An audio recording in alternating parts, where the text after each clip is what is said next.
Student, তোমরা যারা ক্যালকাটা ইউনিভার্সিটির আন্ডারে সেকেন্ড সেমিস্টারের ছাত্রছাত্রী আছো এবং তোমাদের রাষ্ট্রবিজ্ঞান সাবজেক্টে অনার্স আছে বা রাষ্ট্রবিজ্ঞান সাবজেক্টটা এমডিসি কোর্স হিসাবে আছে বা মাইনর 2 সাবজেক্ট হিসাবে আছে, তোমাদের জন্য আজকের ক্লাসটা খুবই গুরুত্বপূর্ণ। আজকের ক্লাসে তোমাদের একটি গুরুত্বপূর্ণ বড় প্রশ্নের উত্তর নিয়ে আলোচনা করব। প্রশ্নটা হচ্ছে, ভারতীয় পার্লামেন্টে আইন পাসের পদ্ধতি আলোচনা করো। প্রথমে সংক্ষেপে বিষয়বস্তুটা বলবো, তারপরে প্রশ্নের উত্তর অর্থাৎ নোটসটা নিয়ে আলোচনা করব। প্রশ্নটা কি? প্রশ্নটা হচ্ছে পার্লামেন্টে আইন পাসের পদ্ধতি। পার্লামেন্টের বাংলা ভাষা হচ্ছে আইনসভা। আইনসভার কাজই হচ্ছে আইন তৈরি করা। ভারতের সংবিধানের 107 থেকে 122 নম্বর ধারায় পার্লামেন্টে আইন পাসের পদ্ধতি সম্পর্কে বলা হয়েছে। পার্লামেন্টে সরকারি বিল বা বেসরকারি বিল উত্থাপন করা যায়। সরকারি বিল উত্থাপন করে মন্ত্রীরা এবং বেসরকারি বিল পার্লামেন্টের যে কোনো সদস্য উত্থাপন করতে পারে। পার্লামেন্টের এই যে বিল উত্থাপন করা হয়, তারপরে 7টা পর্যায় একটা বিলকে অতিক্রম করতে হয়। 7টা পর্যায় অতিক্রম করার পরে রাষ্ট্রপতির স্বাক্ষর পেলে তারপরে একটা বিল আইনে পরিণত হয়। এবারে তোমরা প্রশ্নের উত্তর অর্থাৎ নোটসটা দেখে নাও। তোমাদের সংক্ষেপে বিষয়বস্তুটা বলে দিলাম। আরেকটা বিষয় তোমাদের বলবো যে তোমাদের সেকেন্ড সেমিস্টারের জন্য রাষ্ট্রবিজ্ঞান সাবজেক্টের অনলাইন কোচিং ক্লাস চলছে। তোমরা যদি কেউ অ্যাডমিশন নিতে ইচ্ছুক থাকো, সেক্ষেত্রে এই বোর্ডে দেওয়া নম্বরে যোগাযোগ করে অ্যাডমিশন নিতে পারো। চলো প্রশ্নের উত্তরটা তোমরা দেখে নাও। এবারে তোমরা প্রশ্নের উত্তরটা দেখে নাও। প্রশ্নটা ছিল, ভারতীয় পার্লামেন্টে আইন পাসের পদ্ধতি আলোচনা করো। অ্যান্সারটা ভালো করে বুঝে নেবে। ভারতীয় সংবিধানের 107 থেকে 122 নম্বর ধারায় পার্লামেন্টের আইন পাস পদ্ধতি নিয়ে আলোচনা করা হয়েছে। অর্থাৎ আমাদের যে ইন্ডিয়ান কনস্টিটিউশন আছে, সেখানে 107 থেকে 122 নম্বর ধারায় এই আইন পাসের পদ্ধতি নিয়ে আলোচনা করা হয়েছে। আইন প্রণয়ন হলো পার্লামেন্টের একটি প্রধান কাজ। কোনো কক্ষে বিল উত্থাপন করা থেকে শুরু করে রাষ্ট্রপতির অনুমোদন লাভ পর্যন্ত বিলকে কয়েকটি পর্যায় অতিক্রম করতে হয়। সরকারি বা বেসরকারি যে কোনো বিল উত্থাপনের পূর্বে একটি প্রস্তুতি পর্ব চলে। বেসরকারি বিল উত্থাপনের 1 মাস আগে একটি নোটিশ দিতে হয়। সংসদের যে কোনো কক্ষে সাধারণ বিল উত্থাপন করা যায়। বেসরকারি বিলের ক্ষেত্রে সংশ্লিষ্ট কক্ষের অনুমতির প্রয়োজন হয়। সরকারি বিল উত্থাপনের ক্ষেত্রে মুখ্য ভূমিকা গ্রহণ করে সংশ্লিষ্ট দপ্তরের ভারপ্রাপ্ত মন্ত্রী। সরকারি বিল উত্থাপনের পূর্বে সেই সম্পর্কে চূড়ান্ত সিদ্ধান্ত গ্রহণ করে ক্যাবিনেট। ক্যাবিনেটের অনুমোদনের পর পার্লামেন্টের সম্মতি গ্রহণের জন্য রাজ্যসভা অথবা লোকসভা যে কোনো কক্ষে বিলটি উত্থাপিত হয়। একটি সাধারণ বিল 7টি পর্যায় পার হয়ে আইনে পরিণত হয়। এখানে যেটা আছে দেখো, প্রথম পর্যায়। বিলের প্রথম পর্যায়ে রয়েছে বিল উত্থাপন ও বিলের পাঠ। বিলটি যদি লোকসভায় উত্থাপিত হয় তাহলে স্পিকারের কাছে এবং রাজ্যসভায় উত্থাপিত হলে চেয়ারম্যানের কাছে অনুমতি নিয়ে উত্থাপককে সভায় বিল পেশ করতে হয়। এই পর্যায়ে শুধুমাত্র বিলের শিরোনাম পাঠ করা হয়।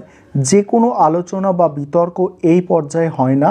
তবে উত্থাপক প্রয়োজন বোধে বিলটির উদ্দেশ্য ও প্রকৃতি ব্যাখ্যা করতে পারেন। নিয়ম অনুসারে উত্থাপিত হওয়ার পর বিলটি সরকারি গেজেটে প্রকাশিত হয়।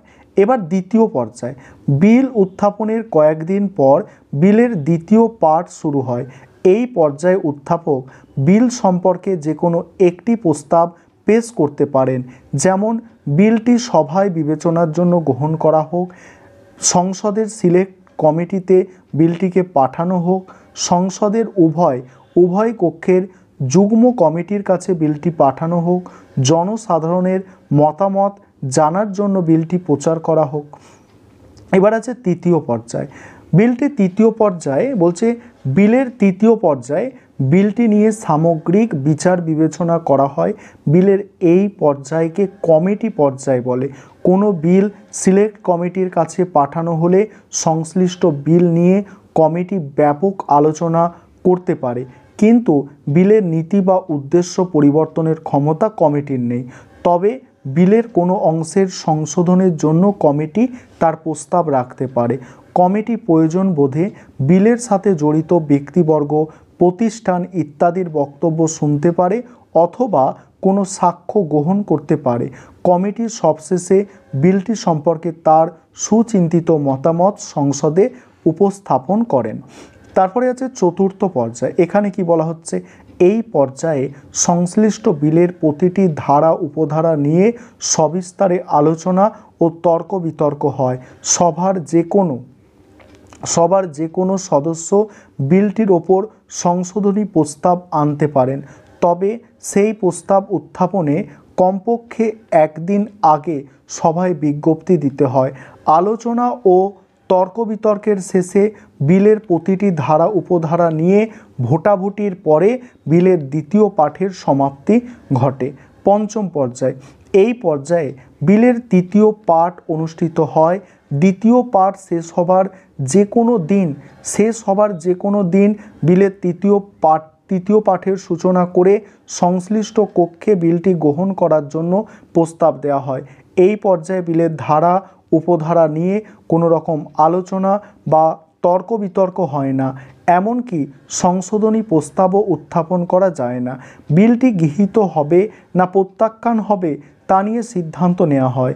সংখ্যাগরিষ্ঠ সদস্য বিলটিকে সমর্থন করলে বিলটি গৃহীত হয়, অন্যদিকে সমর্থন না পেলে বিলটি বাতিল বলে গণ্য হয়। এইভাবে বিলটি লোকসভায় গৃহীত হলে স্পিকারকে অথবা রাজ্যসভায় গৃহীত হলে চেয়ারম্যানকে সে সম্পর্কে সার্টিফিকেট দিতে হয়। তারপর দেখো ষষ্ঠ পর্যায়। বিল পাঠের ষষ্ঠ পর্যায়ে রয়েছে অপর কক্ষের অনুমোদনের বিষয়টি। বিলটি যে কোনো একটি কক্ষে গৃহীত হওয়ার পর তার অনুমোদনের জন্য অপর কক্ষে যায়। সেই কক্ষে বিলটিকে উপরিক্ত পর্যায়গুলি অতিক্রম করতে হয়। কোনোরূপ সংশোধন ছাড়াই বিলটি অপর কক্ষে গৃহীত হলে বিল অনুমোদনের ষষ্ঠ পর্যায়ে শেষ হয়। অপর কক্ষে অবশ্য বিলের সম্মতি না দিয়ে তা প্রত্যাখ্যান করতে, সংশোধনী প্রস্তাব আনতে অথবা 6 মাসের জন্য আটকে রাখতে পারেন। তবে কোনো বিল নিয়ে দুটি কক্ষের মধ্যে মতবিরোধ দেখা দিলে সেই সম্পর্কে চূড়ান্ত সিদ্ধান্ত নেওয়ার জন্য রাষ্ট্রপতি উভয় কক্ষের যৌথ অধিবেশন ডাকতে পারেন। যৌথ অধিবেশনে সংখ্যাগরিষ্ঠের ভোটে বিলটি অনুমোদিত হয়। এবার হচ্ছে সপ্তম বা শেষ পর্যায়। সপ্তম বা শেষ পর্যায় হলো রাষ্ট্রপতির সম্মতি জ্ঞাপন। সংসদের উভয় কক্ষে বিলটি গৃহীত হবার পরে তা রাষ্ট্রপতির কাছে পাঠানো হয়। রাষ্ট্রপতি সংশ্লিষ্ট বিলটির সম্মতি দিলে বিলটি তৎক্ষণাৎ আইনে পরিণত হয়।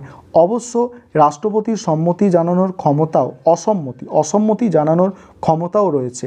এছাড়া রাষ্ট্রপতি কোনো বিলকে পুনর্বিবেচনার জন্য সংসদের কাছে ফেরত পাঠাতে পারেন। তবে সংসদ সংশ্লিষ্ট বিলটিকে পুনরায় অনুমোদন করে পাঠালে রাষ্ট্রপতি তাতে সম্মতি দিতে বাধ্য থাকেন। উপসংহার: উপরোক্ত পর্যায়ে একটি বিল লোকসভা, রাজ্যসভা ও রাষ্ট্রপতির অনুমোদন ক্রমে আইনে পরিণত হয়। এই ছিল তোমাদের আজকের ক্লাস।